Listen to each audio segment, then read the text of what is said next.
ঝালকাঠির নলছিটিতে জাতীয় বিপ্লব ও সংহতি দিবস উপলক্ষে র্যালি ও আলোচনা সভা অনুষ্ঠিত হয়েছে।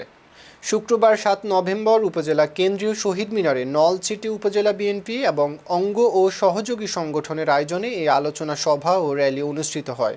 এতে উপজেলা বিএনপির সভাপতি আনিসুর রহমান খান হেলালের সভাপতিত্বে প্রধান অতিথি ছিলেন ঝালকাঠির ২ আসনের বিএনপি মনোনীত প্রার্থী ও জেলা বিএনপির আহ্বায়ক কমিটির সদস্য ইসরাত সুলতানা ইলেন ভুট্টো।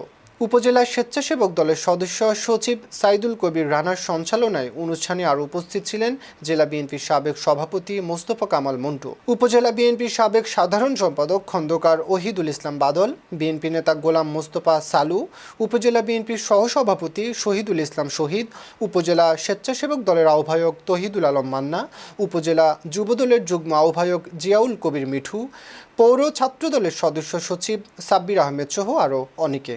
আলোচনা সভা শেষে কেন্দ্রীয় শহীদ মিনারে থেকে একটি র্যালি বের হয়ে শহরের প্রধান প্রধান সড়ক ঘুরে আবার শহীদ মিনারে এসে শেষ হয়।